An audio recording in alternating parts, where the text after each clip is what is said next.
뉴스타트 2부 이어갑니다. 국내 이커머스 1위 기업인 쿠팡의 고객 계정 3,300만 개가 무단 유출된 것으로 확인됐습니다. 사실상 모든 고객들의 개인정보가 털린 것으로 보이는데 쿠팡은 결제 정보나 신용카드 번호 등은 유출되지 않았다고 밝혔습니다. 임성호 기자가 보도합니다. 쿠팡은 지난 18일 4,500개 계정의 개인정보가 무단 노출된 사실을 처음 인지했습니다. 하지만 후속 조사 결과 노출된 고객 계정 수는 무려 3,370만 개에 이르는 것으로 확인됐습니다. 사실상 쿠팡 고객 대부분의 개인정보가 유출된 것으로 보입니다. 쿠팡은 전체 회원 수를 공개한 적 없지만 지난 3분기 실적 발표 당시 구매 이력이 있는 고객이 2,470만 명이라고 언급했습니다. 노출된 정보는 이름과 이메일 주소, 배송지 주소록에 입력된 이름, 전화번호, 주소, 그리고 일부 주문 정보라고 밝혔습니다. 별도로 관리되는 결제 정보나 신용카드 번호, 로그인 정보는 포함되지 않았고 안전하게 보호되고 있다고 설명했습니다. 또 현재까지 조사 결과 해외 서버를 통해 지난 6월 24일부터 무단으로 개인정보에 접근한 것으로 추정된다며 접근 경로를 차단하고 내부 감시도 강화했습니다. 다만 개인정보 노출이 광범위하게 이뤄졌고 피해 계정 수가 뒤늦게 파악되면서 소비자들 우려는 클 수밖에 없습니다. 쿠팡은 이달 중순 개인정보 노출을 인지한 뒤 보안기업 전문가를 영입해 자체 조사를 진행했고 경찰청, 한국인터넷진흥원, 개인정보보호위원회 등과도 지속해서 협력하고 있다고 밝혔습니다. 이어 이번 일로 발생한 모든 우려에 대해 진심으로 사과한다며 쿠팡을 사칭한 전화, 문자 메시지 등에 주의해달라고 당부했습니다. YTN 임성호입니다. 70여 년 만에 최악의 인명피해로 평가되는 홍콩 고층 아파트 화재 참사에서 구조된 생존자가 당시 긴박했던 순간을 전했습니다. 수십 년 살던 집이 잿더미가 된 이재민들은 한꺼번에 보금자리를 잃게 됐습니다. 정유신 기자의 보도입니다. 창문 바로 앞까지 시뻘건 불길과 짙은 연기가 가득합니다. 화재 당시 아내의 전화를 받고 대피하려던 윌리엄 리 씨가 집에서 찍은 사진입니다. 下一刻我間屋係咪都會個玻璃爆開，啲火係咪都會湧入嚟呢？咁嗰一刻我係開始覺得死亡離我好近，係好驚慌、好無助，因為 이처럼 삼킬 듯이 다가오는 죽음의 공포 속에도 이웃 부부를 구했고 1시간을 버틴 끝에 소방관들에 발견돼 가족과 재회할 수 있었습니다. 個鐘頭，咁我同我屋企人會合翻，咁我太太係喊到啲眼淚乾晒，冇得再喊。咁我個女第一時間衝埋嚟攬住我就話： 하지만 고층 아파트 7개 동을 덮친 불길 속에서 구조된 이들은 많지 않습니다. 73살 데이비드 호 씨는 나흘이 지나도록 부인과 아들을 찾아 화재 현장 주변에 머물고 있습니다. 有時咧，我係踩單車四圍去嘅，而家乜嘢都唔想做啦。係啊，我覺得好難過。 불이 난 아파트는 지난 1983년 홍콩 저소득층 주택 공급 계획에 따라 지어졌습니다. 거주자 4,600여 명 가운데 3분의 1 이상이 65살 이상 노인층입니다.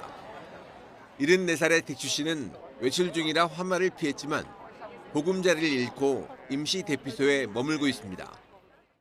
多多少少都有啲。咁依家如果燒到咧，家徒四壁啦，乜都冇晒，畢生嘅積蓄冇晒，擺晒喺層樓度。 현지 전문가들은 불에 탄 7개 동 안전평가에 6개월, 단순 복구에 최소 2년 넘게 걸릴 것으로 보고 있습니다. 영국 가디언지는 이번 참사가 치솟는 집값 속에 재난에 취약한 아파트에 살아야 하는 홍콩 주민의 주거 불안을 건드렸다고 지적했습니다. YTN 정신입니다. 홍콩 아파트 화재 참사 사망자가 현재까지 128명으로 집계된 가운데 홍콩 당국은 어제부터 사흘 동안의 공식 애도 기간을 선포했습니다. 애도 기간 관공서에는 중국 오성홍기와 홍콩 깃발 조기가 개항되고 정부가 주최 후원하는 공연 등 각종 기념 행사는 연기 또는 취소됩니다. 홍콩 당국은 지난 27일 공사 관계자 3명을 검거한 데 이어 전날 엔지니어링 컨설팅 업체와 비계 하청업체 관계자 등 8명을 추가로 체포해 화재 원인을 조사하고 있습니다. 12.3 비상계엄 1년을 앞두고 국민의힘은 장외 여론전을 통해 단일 대우를 강조하고 있지만 당 안팎은 계엄 사과 논란부터 계파 갈등까지 어수선한 분위기입니다. 특히 한동훈 전 대표와 친한계에 대한 당무감사 문제가 갈등의 중심으로 떠오르고 있습니다. 박정현 기자입니다. 주말 충청으로 향한 장동혁 대표, 추경호 전 원내대표 구속영장 심사를 앞두고 항소포기 사태와 물가 환율 폭등 등을 언급하며 이제는 이재명 대통령과 더불어민주당을 향해 국민이 레드카드를 들어야 한다고 목소리를 높였습니다. 또 퇴장할 사람은 이 대통령, 해산해야 할 정당은 민주당이라며 지금은 똘똘 뭉쳐 싸울 때라고 강조했습니다. 갈라지고 흩어져서 계엄도 탄핵도 막지 못했고 이재명 정권의 탄생도 막지 못했습니다. 이제 달라져야 합니다. 12.3 비상계엄 1년을 앞두고 일주일째 전국 순회 장외 여론전을 이어가며 지지층 결집에 총력을 다하는 모습인데 장 대표는 다만 계파 갈등의 불씨, 한동훈 전 대표의 당원 게시판 의혹과 친한계를 겨냥한 당무감사를 착수한 데에는 별다른 언급을 내놓지 않았습니다. 당 지도부는 독립기구인 당무감사위원회의 자체 결정일 뿐 감사 사실을 알지 못했다는 입장인데 당무감사 발표 하루 만에 직접 등판한 한 전 대표는 계엄의 바다를 건너야 할 중요한 때에 당을 퇴행시키려는 시도가 안타깝다고 짧은 입장을 남겼습니다. 일부 친한계도 내부 총질 말자더니 지방선거를 앞두고 정작 당을 분란으로 몰아넣고 있는 건 장동혁 대표 아니냐며 공개 반발하고 나섰습니다. 다만 당내 계엄 사과 논의가 분출하고 있는 상황에서 내부 갈등이 본격화할 경우 악영향이 예상되는 만큼 대체로 확전은 자제하며 신중한 표정을 유지하고 있습니다. 계엄 1년 법력권의 내란 공세와 맞물려 계파 갈등까지 또 한 번 수면 위로 떠오르며 국민의힘은 안팎에서 전방위적 위기에 직면했습니다. YTN 박정현입니다. 더불어민주당은 비상계엄 1년을 앞두고 국민의힘 추경호 의원 구속이 내란당 심판의 신호탄이 될 거라며 대야 공세를 확대했습니다. 연일 강경 발언을 쏟아내는 국민의힘 장동혁 대표를 향한 비판 수위도 높이고 있습니다. 윤웅성 기자가 보도합니다. 민주당은 계엄 해제 의결을 방해한 의혹을 받는 국민의힘 추경호 의원의 구속영장 심사를 계기로 대야 공세 고삐를 당겼습니다. 추 의원 구속이 내란당 심판의 신호탄이 될 거라며 만약 영장이 발부되지 않더라도 국민의힘은 내란 동조 책임을 면할 수 없다고 거듭 강조했습니다. 이어 국민적 요구이자 시대 정신인 내란 청산을 방해하는 정치 공세를 용납하지 않을 거라고 날을 세웠습니다. 국민의힘은 더 이상 책임을 회피하기 위한 억지 프레임으로 국민을 호도하지 말고 내란 수사에 성실히 협조하여 진실을 밝히십시오. 특히 국민의힘이 민주당 정청래 대표가 추 의원 영장이 기각되면 조희대 사법부로 화살이 향할 거라고 한 발언에 대해 사법부 협박, 명백한 헌정 파괴 행위라고 비판하자 정권이 사법부를 이렇게 노골적으로 압박하는 모습은 군부 독재 시절에도 보기 어려웠던 위험한 행태입니다. 정작 야당이야말로 우리가 추경호를 외치며 당 차원에서 사법부를 압박하고 있다고 반박했습니다. 민주당은 최근 계엄 사과론을 두고 장고를 이어가고 있는 국민의힘 지도부도 직격했습니다. 한 여론조사에서 윤석열 전 대통령이 역대 대통령 가운데 잘못한 일이 많다는 응답이 가장 높게 나타났다며 국민의힘이 사과조차 하지 않고 윤 어게인을 외치다가는 윤 전 대통령과 함께 몰락할 거라고 경고했습니다. 민주당은 추경호 의원 구속심사와 강경 발언을 쏟아내는 장동혁 대표를 고리로 계엄 1년에도 반성 없는 야당을 향한 공세를 이어간다는 계획인데 이 영장 발부 여부와 계엄 사과론을 어떻게 정리하느냐에 따라 그 수위가 달라질 전망입니다. YTN 윤웅성입니다. 비상계엄 1년을 맞아 준비한 기획보도로 이어갑니다. 윤석열 전 대통령은 1년 동안 헌재의 파면 결정과 법원의 재구속까지 겪으면서도 책임을 피하는 모습입니다. 김영수 기자가 보도합니다. 45년 만의 비상계엄은 현직 대통령 체포와 구속이라는 씻기 힘든 오명을 헌정사에 남겼습니다. 계엄을 선포한 윤석열 전 대통령은 정치적 책임을 피하지 못했습니다. 주문, 피청구인 대통령 윤석열을 파면한다. 법원의 구속 취소 결정으로 구치소를 걸어 나온 윤 전 대통령. 그러나 특검이 출범하면서 지난 7월 124일 만에 다시 영어의 몸이 됐습니다. 오늘 두 번째 구속심사 받으셨는데 심경 어떠신가요? 오늘 직접 말씀하셨나요? 소명은 직접 하셨나요? 이후 특검 소환은 물론이고 내란 혐의 재판도 보이콧하더니 갑자기 지난 9월 법정에 섰습니다. 보석신문에서 윤 전 대통령은 2평도 안 되는 독방 생존이 어렵다면서 불구속 재판을 요구했습니다. 다음으로 인정신문하겠습니다. 피고인 성명이 어떻게 되시죠? 윤 전 대통령은 보석이 기각된 이후 다시 구치소를 나서지 않다가 곽종근 전 특전사령관의 증인신문부터 직접 변론에 뛰어들었습니다. 전 국군 통수권자가 삼성 장군 진술의 신빙성을 따졌습니다. 이게 정말 확 없는 겁니까? 아니면 이게 뭡니까? 이런 거를 좀 물어볼 만한 그 궁금증이 안 생겼을까요? 지금에 와서 그렇게 말씀을 하시면 네. 솔직히 말씀하면 제가 되묻고 싶은 부분입니다. 체포 명단을 폭로했던 전 국정원 차장과의 대면에서는 이런 말까지 나왔습니다. 여인영 방첩사령관도 증인한테 이런 실시간 위치 추적 부탁하는 거 보니까 이 친구 이거 좀 이상하네라는 생각이 들었으면 피고인 부하에게 책임을 전가하시는 건 아니죠? 아니 그 얘기를 하는 게 지금 아니에요.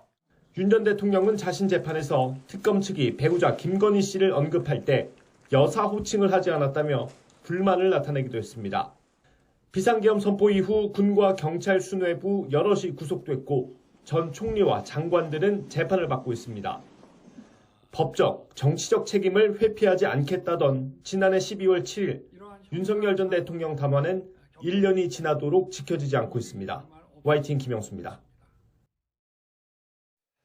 계엄이 선포된 그날 밤 대통령실 내부 CCTV가 한덕수 전 총리 재판 과정에서 공개됐습니다. 영상에는 윤석열 전 대통령이 대국민 담화를 발표하기 전후 상황이 담겼습니다. 당시 어떤 일이 있었는지 우종훈 기자가 되돌아봤습니다. 지난해 12월 3일 대통령실 대접견실 CCTV에는 한덕수 전 국무총리와 이상민, 박성재 전 장관 등의 행적이 고스란히 담겼습니다. CCTV가 확보되기 전까지 한 전 총리는 문건을 받은 기억이 없다고 진술해왔습니다. 하지만 영상 속 한 전 총리는 집무실에서 직접 문건을 갖고 나와 이를 읽는 등 기존 입장과 배치되는 모습이었습니다. 이후엔 김용현 전 장관이 대접견실 국무위원들에게 의사 정족수까지 몇 명이 남았는지 설명하거나 한 전 총리가 송미령 장관에게 전화해 빨리 오라며 재촉하는 듯한 장면도 담겼습니다. 피고인이 직접 송미령 장관에게 전화를 하여 대통령실로 빨리 오라고 독촉하는 모습입니다. 계엄 선포 직전엔 최성목 전 장관이 국무위원들에게 계엄을 더 반대해야 하지 않느냐고 말하는 듯한 모습도 있었습니다. 그러나 밤 10시 18분 계엄을 선포하겠다는 윤 전 대통령을 적극 만류하는 국무위원은 없었습니다. 사후적으로 생각을 해보니까 저 상황은 말로는 막을 수 있는 상황은 아니었겠구나. 그래서 제가 지금 와서 생각해보면 몸이라도 던졌어야 되지 않나. 결국 대국민 담화를 마치고 돌아온 윤 전 대통령. 송 장관은 이때 윤 전 대통령이 막상 계엄을 해보면 별거 아니라는 취지의 말을 했다고 증언했습니다. 제가 좀 기억 남는 거는 이거 막상 해보면 뭐 별거 아니야, 아무것도 아니야, 뭐 이런 류의 말씀도 하셨고. 다른 국무위원들이 떠난 대접견실에선 한 전 총리와 이 전 장관만 남아 16분간 문건을 돌려 읽었습니다. 특검은 영상 속 이 전 장관의 웃는 모습에 특히 주목했습니다. 피고인과 이상민 장관은 긴밀히 협의를 하는 모습이 확인되는데 이때 이상민 장관이 웃고 있던 모습도 확인이 됩니다. 대통령실 CCTV는 1년 전 그날 밤 비상계엄을 선포했던 윤 전 대통령과 국무위원들의 판단과 책임을 거듭 묻고 있습니다. YTN 우종훈입니다. 최근 브레이크 대신 가속 페달을 잘못 밟아 차량이 돌진하는 사고가 잇따르면서 시민 불안이 커지고 있습니다. 돌진 사고를 원천적으로 차단할 수 있는 페달 오조작 방지 장치가 개발돼 있는데 이 장치를 서둘러 보급해야 한다는 목소리도 이어지고 있습니다. 오조작 방지 장치가 달린 차를 조경원 기자가 직접 타봤습니다. 지난 24일 제주에서 승합차가 돌진하는 사고로 3명이 숨지고 11명이 다쳤습니다. 이보다 열흘쯤 전 경기 부천 제1시장에서는 트럭이 돌진해 4명이 숨지기도 했습니다. 그러니까 후진했다가 앞으로 그냥 미사일 쏘듯이 달려나간 거예요, 차가. 두 사고 모두 가속 페달을 브레이크로 착각한 사고로 드러나면서 문제를 근본적으로 막을 수 있는 페달 오조작 방지 장치가 주목받고 있습니다. YTN은 이 장치가 실제 설치된 차량에 탑승해 어떻게 작동하는지 직접 시험해봤습니다. 페달 오조작 방지 장치가 달린 차량에 탑승해 있는데요. 한번 가속 페달을 힘껏 밟아보겠습니다. 발이 아플 정도로 여러 번 밟았는데도 차의 속도가 전혀 붙지 않습니다. 시속 15km 이하로 주행하다 강하게 엑셀을 밟거나 엔진 회전수가 분당 4,500회 이상으로 급격히 올라가면 페달 오조작으로 인식되는 겁니다. 활성화되면 이제 가속 페달이 무력화되고요. 무력화가 되면 속도가 이제 더 이상 올라가지 않고 유지가 되고 있습니다. 고령 운전자 141명이 이런 장치를 석 달간 이용하는 시범 사업에서 오조작 의심 사례는 무려 71건으로 확인됐는데 모두 장치가 정상 작동해 사고를 방지했습니다. 근데 어르신들은 인지 능력이라든가 이런 게 현저히 떨어지기 때문에 언제든지 그런 발생 가능성이 높다라는 겁니다. 기계적으로 이걸 차단을 하는 거죠. 국토부는 2029년부터 모든 신차에 오조작 방지 장치 부착을 의무화할 계획이라고 밝혔습니다. 경찰은 이보다 앞선 2027년까지 75세 이상 고령 운전자를 대상으로 오조작 방지 장치 설치를 포함한 조건부 운전면허 제도를 법제화하는 방안을 검토하고 있습니다. 노인분들이 좀 이런 급발진 사고를 많이 내시는 것 같더라고요. 제도가 좀 법제화가 가능하다라고 하면 하루빨리 좀 신속하게 도입이 됐으면 좋겠다. 다만 당장 사고가 이어지고 있는 만큼 설치 비용 지원이나 자동차 보험료 인하 등 자발적인 설치를 유도할 방안을 더 시급하게 마련해야 한다는 지적도 나옵니다. YTN 조경원입니다.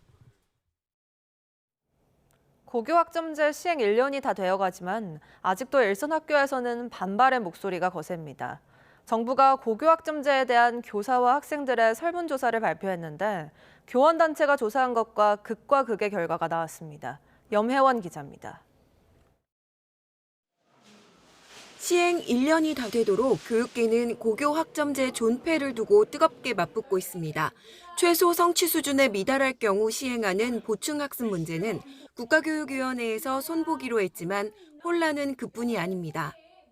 갑자기 고등학교 1학년 때 진로 선택하라네? 중간고사, 기말고사, 또 학원도 있고 고교학점제다 보니 수행평가도 챙겨야 되고 진로 고민할 시간이 아예 없습니다.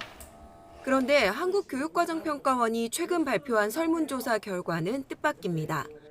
학교 교육과정 만족도 조사에서 학생의 63.7%는 선택 과목이 진로와 학업 설계에 도움이 된다고 응답했고 74.4%는 선택권이 보장된다며 긍정적으로 답했습니다. 교원단체의 항의가 빗발치고 있는 최소 성취 수준 보장지도 역시 교사 10명 가운데 7, 8명은 만족하고 있는 거로 조사했습니다. 하지만 교원단체들이 시행한 조사 결과는 전혀 딴판입니다. 학생들이 진로와 적성에 맞는 과목을 선택하게 됐다는 응답은 17.4%에 그쳤고 최소 성취 수준 보장 지도의 효과에 대해서도 90.9%는 동의하지 않았습니다. 최소 성취 수준 보장 지도가 책임 교육과 학생의 성장에 긍정적 효과를 주고 있는가에 대한 질문에 90.9%의 교사들은 그렇지 않다고 답했습니다. 고교학점제 운영의 형식적 당위성을 확보하기 위해 도입된 행정적 장치에 가깝다는 현장의 판단을 보여줍니다. 평가원 조사는 교사 4,628명이 대상, 교원단체 조사 역시 4,060명에게 물어 규모도 비슷합니다. 교원단체들은 평가원이 교사와 학생에게 학교명 등 개인정보를 적게 해 솔직한 답을 할 수 없었을 거라고 주장했지만 교육부는 3년 추적조사를 위한 것일 뿐 표집 설계에는 문제가 없다고 반박했습니다. 정부와 학교 현장이 그야말로 동상이몽인 상황 속에 내년부터는 본격적인 선택 과목 운영이 시작돼 현장의 혼란은 더 심화할 거란 우려도 나옵니다. YTN 염혜원입니다. 파도와 해일 피해를 막기 위해 설치된 테트라포드는 높이가 최대 5m에 달해 추락하면 자력 탈출이나 구조가 어렵습니다. 울산에서는 출입 통제 구역을 지정하고 단속하고 있지만 사고가 반복되고 있어 특단의 대책이 필요해 보입니다. JCN 울산중앙방송 라경훈 기자입니다. 구조대원이 어두운 틈 사이에서 한 남성을 구조합니다.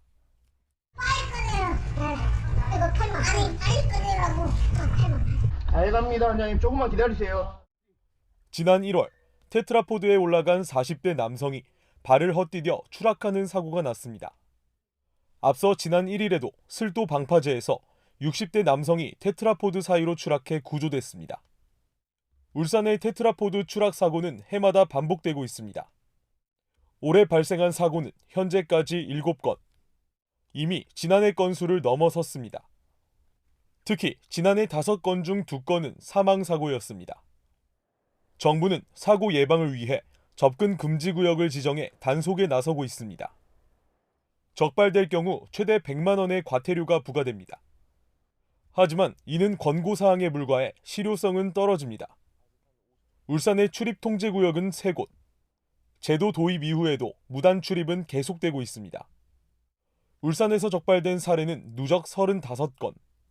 부산에 이어 2번째로 많은 수치입니다. 테트라포드의 최대 높이는 5m. 추락하게 되면 자력 탈출은 물론 위치 파악이 어려워 구조도 어렵습니다. 내부는 비좁고 어두워 구조에도 많은 어려움이 있습니다. 낚시와 사진 촬영 등 여러 이유로 테트라포드에 올라가는 경우가 있습니다. 추락할 경우 큰 부상으로 이어질 위험이 있으니 위험 장소에는 출입을 자제해 주시길 꼭 당부드립니다. 순간의 방심이 큰 사고로 이어질 수 있는 테트라포드 사고. 사고 예방을 위한 제도적 대책 마련과 함께 시민들의 자발적인 안전수칙 준수가 무엇보다 필요해 보입니다. JCN 뉴스 라경훈입니다. 아파트 전세 시장 불안이 수도권 전반으로 확산하는 조짐입니다. 서울에서 집을 구하지 못하는 수요자들이 경기권에 관심을 돌리고 있지만 경기 역시 전세 매물이 급격히 줄고 가격도 꿈틀거리고 있습니다. 차유정 기자입니다. 서울 마포의 한 대단지 아파트. 전용 59제곱미터 전세가를 8억 원 아래로는 찾기 힘듭니다. 서울 아파트 중위 전세가는 평균 5억 7,400여만 원. 지난 2022년 11월 이후 3년 만에 최고로 비싸졌습니다. 서울 아파트 전세값이 오르자 실수요자들이 외곽으로 눈을 돌리고 있지만 경기권도 매물이 급격히 줄어드는 추세입니다. 경기 부천의 한 신축 아파트. 1000세대에 가까운 주상복합 아파트지만 전세로 나온 매물이 한 건도 없습니다. 실제 거래될 수 있는 물건이 한두 개밖에 없어요. 우리 업소에서만 한 3명이 지금 대기 중인데 물건이 없어 못 들어가요. 경기도 전세 물건이 19,000여 건인데 한 달 사이 5% 가까이 줄었고 1년 전에 비해선 40% 가까이 급감했습니다. 매물 감소 여파는 가격 상승으로 이어집니다. 이번 주 경기 아파트 전세는 0.11% 뛰어 16주 연속 상승세를 이어가고 있습니다. KB부동산이 집계한 경기도의 전세 수급 지수는 이번 달 157.85까지 치솟았습니다. 4년 만에 가장 높은 수준으로 수요가 공급을 압도하고 있다는 의미입니다. 기존에 7억이나 7억 초반에 있었던 것들이 거의 7억 5천원, 7억 6천, 7천 정도 손님들이 들어가고 있대요. 주요 지역에 실거주 의무가 발생하며 매물이 줄었고 이런 분위기 속에 기존 세입자들도 계약 갱신을 선택하면서 전세 공급이 쪼그라들었기 때문입니다. 기존에 살던 전세 세입자들이 대출 규제가 계속 들어오다 보니까 이사를 나가지 못하고 눌러 앉아버리는 전형적인 수요 증가, 공급 부족의 상승 곡선이 만들어지면서 지금 상당한 심각한 상황이고요. 여기에다 입주 물량 부족으로 임대차 불안이 더욱 우려되는 가운데 일부 전문가들은 내년 부동산 시장 화두가 전월세난이 될 거라고 경고하기도 했습니다. YTN 차유정입니다. 주요 은행들이 대출 총량을 관리하기 위해 잇따라 가계대출을 중단하고 있습니다. 당장 주택 구매나 전세 입주가 필요한 실수요자들에게는 혹독한 겨울이 되고 있습니다. 보도에 KCTV 제주방송 김지우 기자입니다. 4대 시중은행의 올해 가계대출 증가액은 7조 8,900억 원입니다. 당초 이들은행이 금융당국에 제출한 연간 목표치 5조 9,400억 원을 30% 이상 초과한 규모입니다. 정부는 지난 6.27 대책 발표 당시 하반기 금융권의 대출 총량을 기존의 절반 수준으로 줄일 것을 요청했습니다.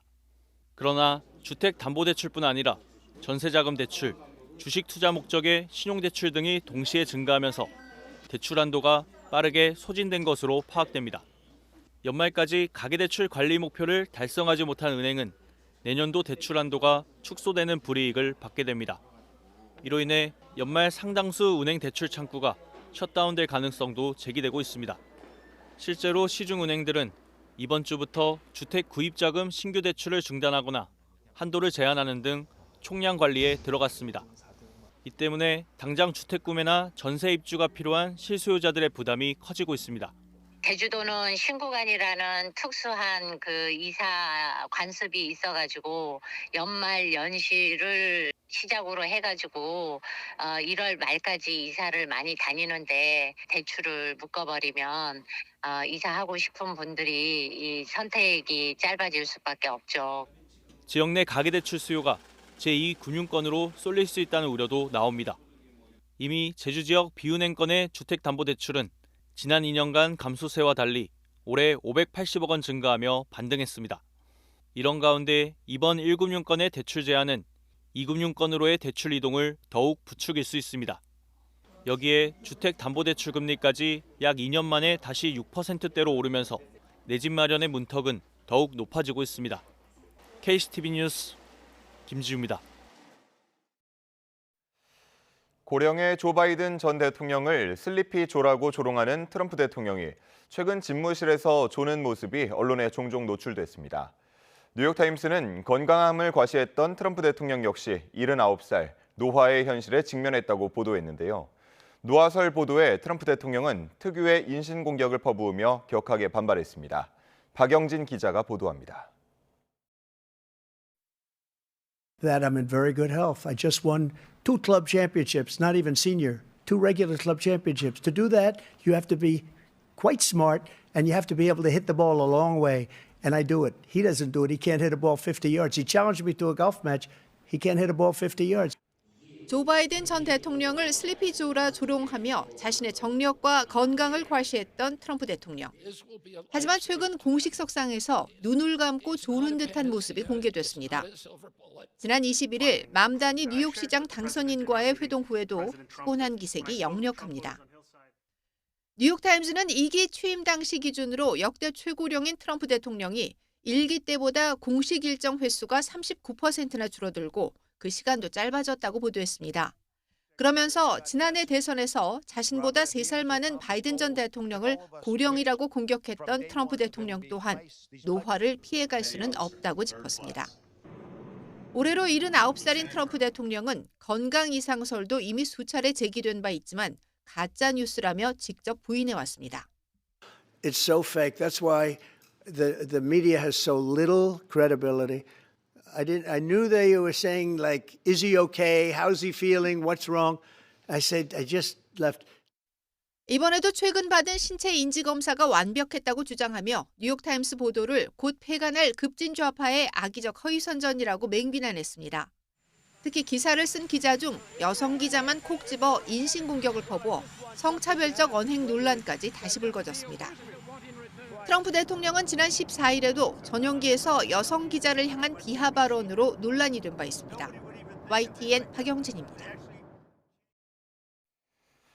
최악의 대기오염으로 악명 높은 인도와 이란이 강제로 비구름을 만드는 이른바 인공강으로 해법 찾기에 나섰지만 좀처럼 성공을 거두지 못하고 있습니다. 예산과 기술력 부족으로 번번이 실패하면서 내부 불만은 폭발 직전입니다. 김선중 기자의 보도입니다. 대낮인데도 하늘이 짙은 회색빛으로 변했습니다. 3,400만 명이 사는 인도 수도 뉴델리에 20개의 계절이 다시 돌아왔습니다. 도시는 매캐한 공기로 가득 찼고 초미세먼지 농도는 세계보건기구 권고 수준의 70배 가까이 올랐습니다. It's definitely, you can feel it in your eyes and the breathing. You can feel the congestion. I think I'm seeing my family getting sicker as the valley has passed and there's more and more pollution. So it's very difficult to be out and about. 인도 정부도 서둘러 차량 홀짝제 운행 같은 여러 대책을 내놨지만 별 효과가 없습니다. 야심차게 시도했던 인공 강우 시험 역시 소득 없이 끝났습니다. We have no communication whatsoever on, what are we doing to solve this? While I know this is not a problem that can be solved overnight, but it's just the complete state of apathy that we're in. 이란의 사정은 더 심각합니다. 대기 오염의 사상 최악의 가뭄까지 겹치자 강제로 비를 만드는 인공 강우 카드를 꺼냈지만 기술력 부족에 예산도 없다 보니 훨씬만 쓰고 말았습니다. But the rebound effect is going to be very quick. In fact, the little bit of evidence that we have globally shows that the pollution will be back in few hours to couple of days. 전문가들은 인공 강우가 성공한다 해도 단기적인 대책일 뿐 근본적인 해법이 될 수 없다고 지적합니다. 또 인공 강우에 사용하는 화학 물질이 환경 오염을 불러올 수 있는 데다 구름의 수분을 인위적으로 써버리면서 인근 지역에 엉뚱한 피해를 줄 수 있다고 경고합니다. 실제 중국에서는 지난해 무더위를 식히기 위해 인공 강우에 나섰다가 폭풍과 몰아쳐서 피해가 속출했습니다. YTN 김선중입니다. 유럽에서 최초로 이산화탄소를 바다 및 유전에 영구적으로 매립하는 시설이 내년부터 본격적인 가동에 들어갑니다. 선진국을 중심으로 탄소 포집과 저장 산업이 각광받고 있지만 미봉책에 불과하다는 비판도 계속 나오고 있습니다. 보도에 유투건 기자입니다. 거친 북해 한복판에 설치된 해상 유전. 원유가 고갈되면서 활력을 잃었던 시설이 첨단 환경 산업의 거점으로 다시 태어났습니다. 탄소 포집과 저장 산업의 선두주자인 덴마크는 이산화탄소를 영구히 매립할 장소로 이 유전지대를 선택했습니다. 원유를 뽑아 올리고 난 1.8km 깊이의 지층에 액체로 만든 이산화탄소를 주입하는 방식입니다. 암석 부피의 3분의 1 정도가 미세한 구멍으로 이뤄진 특성 때문에 가능했던 구상이었습니다. The potential is actually quite big. So if you look at some of the geological studies done, Denmark has the potential to actually store more than several hundred years of our own emissions. 유럽에서 가장 주목받는 이 저장 시설은 시범 운영을 마치고 내년부터 본격적인 상업 가동에 들어갑니다. 우선 연간 40만 톤을 저장하기 시작해 2030년까지 최대 800만 톤으로 늘리겠다는 계획입니다. 북해의 다른 유전지대로 사업을 확대할 가능성도 모색하고 있습니다. 하지만 환경운동가들은 빠르게 성장하는 탄소 포집과 저장 산업이 오히려 위기를 키우는 구실이 될 수 있다고 우려하고 있습니다. Instead of cutting emissions, instead of recognizing we have a very shrinking carbon budget, we are basically just putting filters on our chimneys, catching the carbon and hoping to store it underground. 선진국들의 대규모 투자에 힘입어 2030년엔 전 세계 탄소 포집량이 4억 3천만 톤에 이를 것으로 추산되고 있습니다. 그러나 지난 한 해에만 380억 톤의 이산화탄소가 배출됐습니다. YTN 유투건입니다.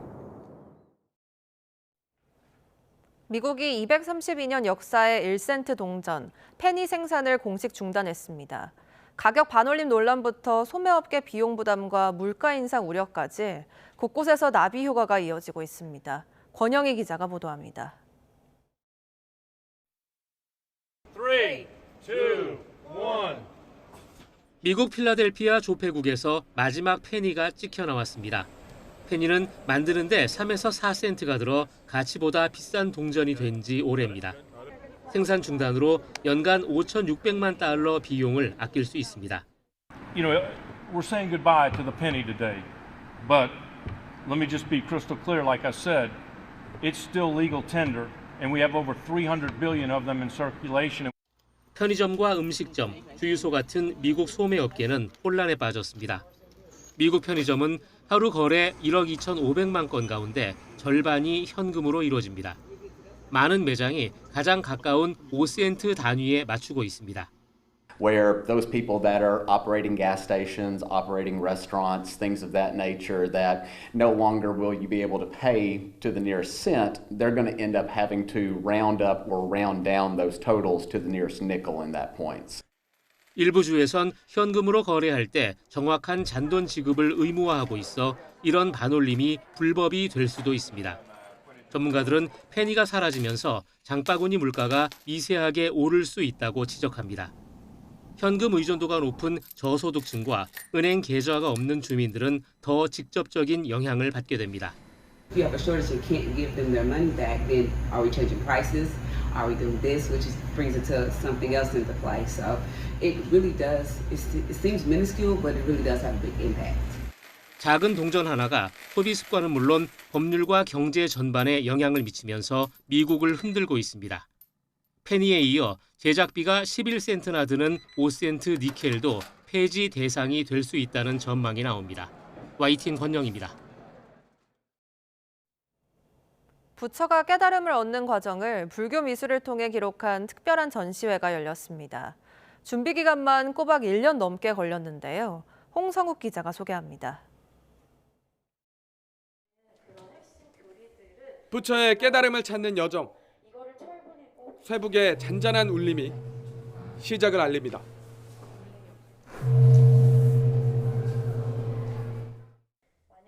삼척에서 발굴된 통일신라 시대 정병 2점. 맑은 물로 마음의 고통을 씻어냄을 의미합니다. 정신을 맑게 하는 불교 의식구를 감상하다 보면 깨달음을 얻은 부처가 관람객들을 맞습니다. 1000년 넘게 땅속에 잠들어 있다가 세상에 나온 금동불상. 성스러운 빛을 형성화한 광배 앞 온화한 미소가 눈길을 사로잡습니다. 지난 2015년 양양 설리먼터에서 발굴돼 복원에만 꼬박 5년이 걸렸습니다. 특히 AI 기술로 복원한 온전한 불상 모습을 담은 영상도 전시실에서 상영합니다. 금강산에서 발굴된 금동관음보살 좌상은 화려함 속 자비롭고 신비한 자태를 뽐냅니다. 포기하지 않고 갈 수 있게끔 이끌어주는 인도하는 보살이거든요. 근데 그런 보살들의 힘이 신묘한 힘이 느껴지려면 아무래도 이런 화려한 모습들이 다 있어야 되는데 그것들이 다 잘 반영된 모습이라고 볼 수 있습니다. 마지막 여정은 활짝 편 가슴과 단단히 포개어 앉은 다리, 흐트러짐 없이 고요함이 깃든 아미타열의 좌상이 맞이합니다. 엄지와 검지를 맞댄 손모양은 깊은 명상에 들기 직전 모든 것을 꿰뚫어보는 지혜가 일어나려는 순간, 즉 깨달음의 결실을 나타냅니다. 작품들을 보시면서 우리 삶에서 고통을 마주하고 무엇을 깨달아야 하는지를 생각해보는 시간이었으면 합니다. 그래서 결국은 평온과 마음의 평온과 안정을 얻는 경험을 하셨으면 합니다. 불교 미술을 통해 깨달음을 찾는 여정, 특별한 전시회가 관람객들의 발길을 기다리고 있습니다. YTN 홍성욱입니다. 2달 전 문신사법이 국회를 통과하면서 오랜 기간 음지에 머물러야 했던 문신 시술이 합법화의 길을 걷게 됐습니다. 실제 법 시행까지는 2년이 남았지만 문신사들은 처음으로 대규모 행사를 열며 세상 밖으로 당당히 나올 채비를 하고 있습니다. 송재인 기자가 현장을 다녀왔습니다.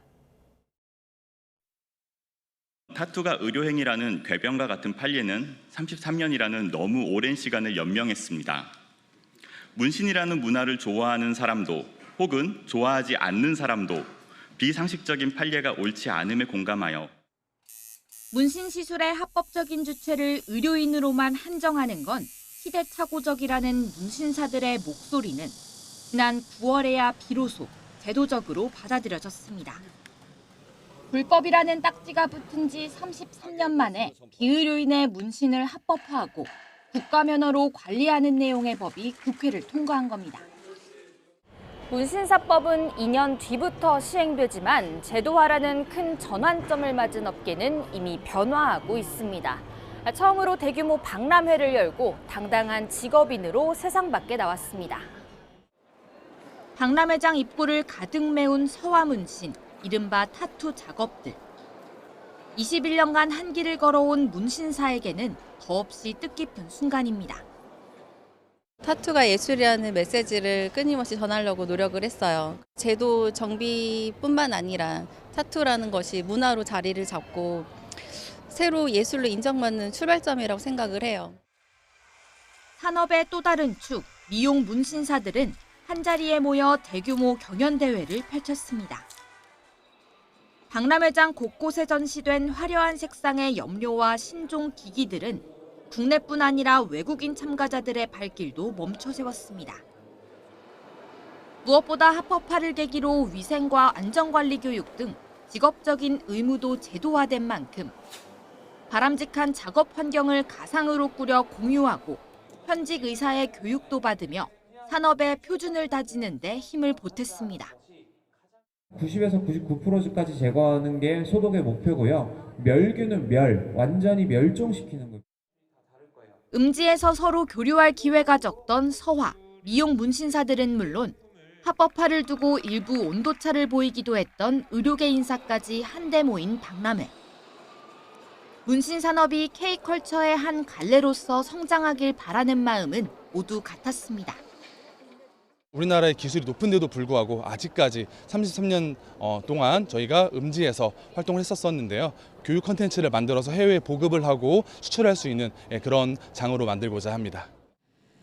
문신사들은 이제 자신의 이름을 걸고 온전한 직업인으로서 펼쳐나갈 미래를 준비하고 있습니다. YTN 송재인입니다. 어느덧 가을의 끝자락을 지나고 있습니다. 어제는 낮 동안 포근한 날씨가 이어졌는데요. 전국 곳곳 나들이 명소에는 늦가을의 정취를 즐기는 시민들 발길이 이어졌습니다. 오선열 기자입니다. 하늘 높이 솟은 메타 세커이어 나무가 곱게 물들었습니다. 영산강과 붉게 물든 단풍이 어우러져 한 폭의 수채화를 그려냅니다. 335 짝을 이룬 가족과 연인들 얼굴엔 미소가 자연스럽게 번집니다. 날씨가 너무 따뜻하고 좋아서 정말 놀러 나오기 좋은 날씨인 것 같습니다. 강변에 비치는 풍경이나 이런 거는 오히려 더 아름다운 것 같아서 즐겁게 시간 보내고 있습니다. 강변 산책로는 올해 마지막 단풍을 즐기려는 나들이 객으로 가득합니다. 돌다리를 건너며 따스한 햇볕과 살랑이는 바람을 느끼고 걷다가 멈춰선 자리에선 절경을 배경으로 인생 사진도 건져봅니다. 단풍이 좀 많이 질 줄 알았는데 생각보다 색깔도 많이 남아있고 예뻐가지고 오늘 눈에 잘 담고 가는 것 같아요. 마음도 조금 더 편해지고 조금 기분 좋게 집에 다시 돌아갈 수 있을 것 같아요. 포근한 날씨에 산자락엔 가을 정취를 만끽하는 등산객들의 발길이 이어집니다. 나무는 듬성듬성 맨살을 드러냈지만 땅에 고이 쌓인 낙엽을 밟으며 아쉬움을 달래봅니다. 단풍이 져가지고 좀 아쉽긴 하지만 지금 날씨도 너무 좋고 마지막 가을을 이렇게 가족들과 같이 시간을 지내게 돼서 너무 좋습니다. 어느덧 다가온 가을의 끝자락. 모처럼 완연한 가을 날씨에 즐거운 한때를 보낸 하루였습니다. YTN 오설입니다. 올 시즌 한화의 한국 시리즈 진출을 이끈 원투펀치, 폰세와 와이스가 내년 메이저리그 진출 가능성이 커지면서 이별을 준비하는 분위기입니다. 올 시즌 내내 눈부신 피칭을 보여준 두 선수와 함께 한국을 사랑한 아내들까지 팬들의 아낌없는 사랑을 받았습니다. 이정미 기자입니다. 한화의 대전 예수 와이스가 2세 소식을 전했습니다. 아내 헤일리의 SNS를 통해 봄에 아기가 찾아온다고 알린 겁니다. 한화 외국인 투수의 겹경사입니다. 최근 한국에서 아기를 먼저 출산한 폰세 부부는 육아에 전념하고 있습니다. My little baby girl is a little bit more valuable than this. I think that's my number one trophy at the end of this year. It's easier for me to pitch. 두 외국인 투수의 아내들은 이미 국내에서 유명 인사입니다. 먼저 정착한 와이스의 아내 헤일리는 SNS에 한국 문화를 소개하면서 한국에 대한 끊임없는 호감을 표시해왔습니다. 폰세의 아내 엠마 가운듀에는 함께 러닝클럽을 만들어 한국 생활에 제대로 녹아들었습니다.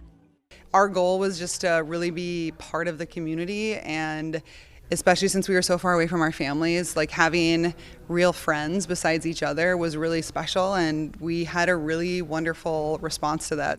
남편 경기 때마다 가슴 졸이며 경기장을 지키고 집중할 수 있도록 내조하는 것도 이들의 몫입니다. Anytime Cody was on the field or was at the ballpark, that's all he was thinking about. So just taking care of everything behind the scenes so that he could be really focused on that. And I think that really showed. 수상 소감에서 아내가 무한 반복되는 것도 이 때문일 겁니다. When I have to my wife My wife and my baby, my number one priority. 미국으로 떠나면서 눈물을 흘린 헤일리. 지금 눈물 있어요. 왜냐하면 한국이 너무 사랑해요. 2년 머문 일본보다 이제 한국이 더 좋다는 엠마. Right now, yeah, definitely. I mean, Korea is always going to be so special to us. 폰세가 가족과 함께 미국으로 출국하면서 메이저리그 계약 임박 전망이 나오는 가운데 이별을 예감하는 한화 팬들의 아쉬움은 커지고 있습니다. YTN 이정미입니다. 남자 배구 KB 손해보험이 상위권 다툼 상대인 현대캐피탈을 꺾고 2연패에서 벗어났습니다. 레베카가 위기 때마다 빛났던 흥국생명도 현대건설의 완승을 거뒀습니다. 이대건 기자입니다. 2세트까지 KB 손해보험 기세가 확실히 강했습니다. 1세트 5대8로 뒤진 상황에서 상대 범실 3개가 더해진 5연속 득점으로 경기를 순식간에 뒤집더니 비에나의 터치아웃 유도로 세트를 마무리했습니다. 2세트도 비슷한 상황이 연출됐습니다. 10대 13으로 끌려가던 2세트 중반, 야쿱의 연속 득점과 차영석의 블로킹, 비에나의 연타로 넉 점을 몰아쳐 첫 역전에 성공합니다. 그리고 막판 상대 서브 범실로 2세트까지 가져옵니다. 현대캐피탈도 3, 4세트를 한꺼번에 따내며 승부를 5세트로 끌고 갔습니다. 16대 16 동점에서 KB손해보험이 비에나의 퀵오픈으로 매치 포인트를 만들었고 우상조의 서브를 레오가 제대로 받지 못하면서 5세트 듀스 혈투가 끝났습니다. 비에나와 야콥이 44점을 합작한 KB손해보험은 2연패 사슬을 끊고 선두 대한항공을 추격하고 있습니다. 흥국생명은 현대건설과의 1라운드 패배를 제대로 서력했습니다. 결정적인 순간마다 날아오른 레베카가 혼자 28점을 올리며 현대건설의 3대0 완승을 거뒀습니다. 이날 현대건설 리베로 김현견은 여자 배구에서 4번째로 수비 성공 10,000개를 돌파했습니다. YTN 이대훈입니다. 이스라엘과 팔레스타인 무장정파 하마스의 전쟁이 시작된 이후 2년여 동안 숨진 팔레스타인 사람이 7만 명을 넘었다고 가자지구 보건부가 현지 시간 29일 밝혔습니다. 로이터 통신에 따르면 가자 보건부는 이스라엘의 공격에 따른 사망자가 지난 27일 이후 301명 더 늘어 7만 100명이 됐다고 발표했습니다. 도널드 트럼프 미국 대통령이 베네수엘라의 영공을 사실상 비행하지 말라는 공개 경고를 하면서 미국과 베네수엘라 간 긴장이 고조되고 있습니다. 트럼프 대통령은 현지 시간 29일 소셜미디어에 모든 항공사와 조종사, 마약상과 인신매매자들은 베네수엘라의 상공과 주변의 영공 전체를 폐쇄된 것으로 간주하라고 적었습니다.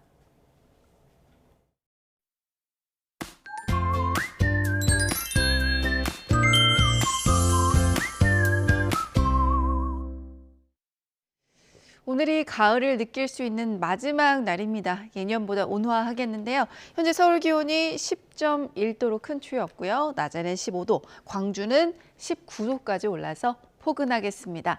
다만 중서부 지방은 공기가 탁하겠고요. 강원 동해안은 건조주의보가 내려져 있습니다. 바람까지 불어서 화재 위험이 높으니까요. 불조심해 주시길 바랍니다. 현재 기온 살펴봅니다. 현재 강릉이 13.7도, 대전은 11.7도고요.